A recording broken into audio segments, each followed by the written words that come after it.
President Obama leaves on a bus tour to ask struggling Midwesters how they would fix the economy. Doesn't sound like a man with a plan. Sounds like someone who's been in constant campaign mode. And that's what his latest approval numbers show. They're at an all-time low right now. Okay, let's check on the big board. The Dow up all morning long, 124 points, hanging in there pretty good. And here is the company. We've got Scott Rasmussen here for the entire hour, along with Tracy Burns. Former Clinton advisor Bernard Whitman is here to tell us President Obama is doing a great job despite those approval numbers. Well, President Obama's approval ratings falling to an all-time low, 39% in the latest Gallup poll. So, Scott, we know that you have your own poll, and are you seeing the same sort of results? Not quite as low. We show the president at 44%. One big distinction, we poll likely voters. Gallup is polling all adults. The president's numbers are at the low end of a range we've seen for the last year and a half. But the decline began when the debt ceiling debacle began to heat up, and everybody looked bad in that crisis. But that's interesting because while everyone might have looked bad, the media tried to portray the president as the quote-unquote adult in the room. Well, and Democrats continue to see it that way. Democrats continue to very strongly approve of the job the president is doing. Republicans obviously strongly disapprove. And the unaffiliated voters, they're unhappy with everybody. What's a non-adult? What do you do? I mean, if you're old enough to vote, aren't you in theory an adult? You are an adult if you're old enough to vote, but we talk about likely voters, which basically means at this point in time, people who have a track record of voting on a regular basis, which means there's a smaller number of people who are younger in the sample. It also means people who are more likely to be paying attention to the news a little more intently. So then, with that line of thinking, the Gallup poll is actually worse news than we would expect then, because they're taking into account more, non-voters, and these are the people that the White House presumably would be trying to woo. That's right. But ultimately, if you're talking about re-election, and that's where the president wants to be thinking, you're talking about likely voters. Those people are more committed to their position. Republicans know who they're going to vote for. It's whoever is not Barack Obama. Democrats know who they're going to vote for, and those unaffiliated voters are the swing category. The key group really to watch right now, white working-class Democrats, people we a long time ago called Reagan Democrats. They voted for Hillary Clinton in the primaries. Right. They voted for Barack Obama in 2008. They voted for Republicans in 2010. And they are very sensitive to what happens in the economy. And newsflash, they are getting waxed. The men in that category are amongst the hardest hit in this economy right now. True. Former Clinton pollster Bernard Whitman is here. Bernard, the campaign for 2012 is well underway. Some say it never stopped from the previous one.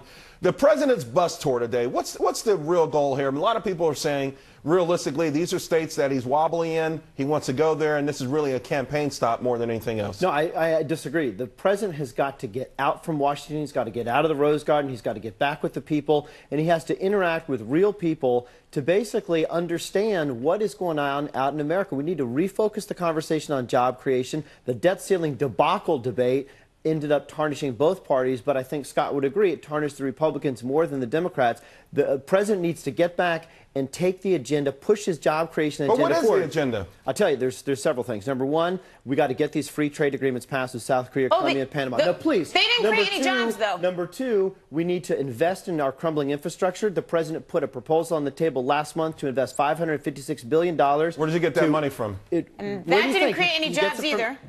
Excuse me, it hasn't passed. Yeah. The unemployment shovel-ready projects created jobs? The unemployment rate among construction is 13-point-something%. That's 50% higher than the national rate. $1 billion invested in infrastructure creates 30,000 jobs. What is not to like about that? We could create 15 million new jobs in this country and also repair our bridges and roads. Where do they get that $590 Where do you think they get it from? The same place they get the money to pay all the other government. It is from revenues from you and me. But Bernard, and from Warren Buffett, who, by the way, was absolutely correct. Well, maybe Warren could cut a check. Don't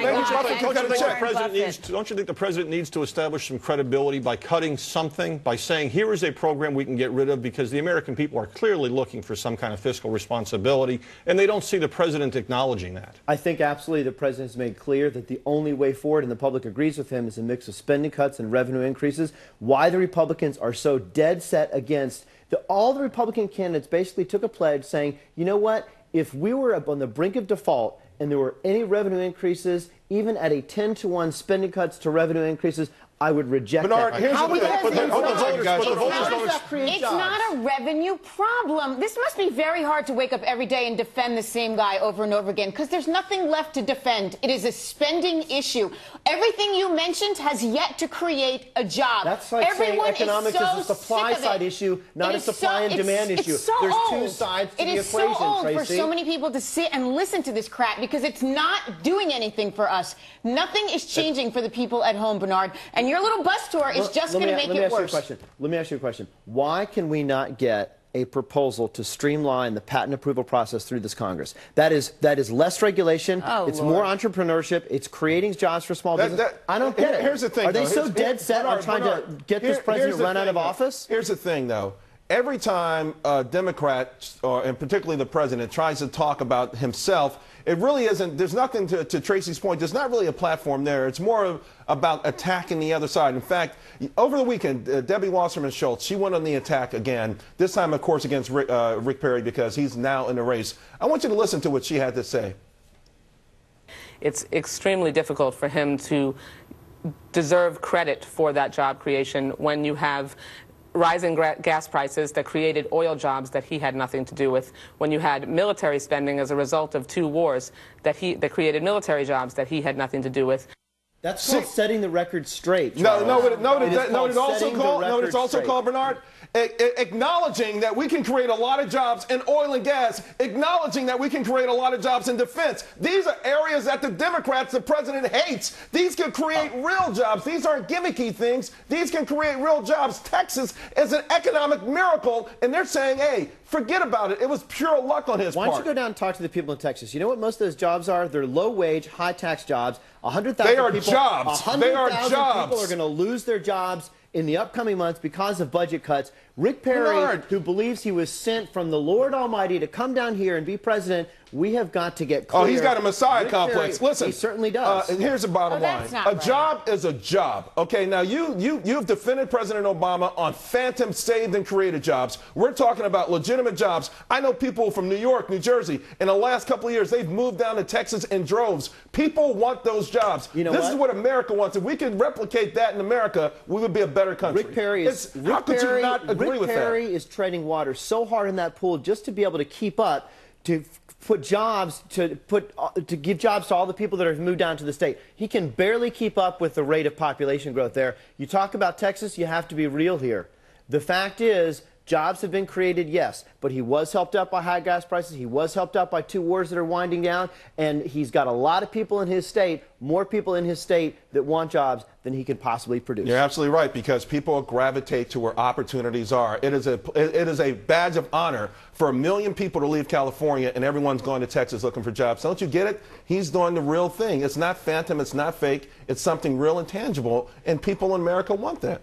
I think it is time that we take a very close look at Rick Perry, and I'm delighted that he's in the race because he's going to give Mitt Romney, who evidently thinks that corporations are people too, he's going to give Mitt Romney a run for his money, and I think the American people are going to look at the Republicans in Congress, who they reject. They're going to look at the Republican presidential candidates and ultimately decide, you know what, this economic recovery has been slow, but it's steady, and we're going to stay. It's so pathetic that you're really trying to throw cold water on that. It is just, it's absolutely pathetic. One last quick word from Scott. Yeah. It's a community that's growing, as opposed to the rest of the nation that's not.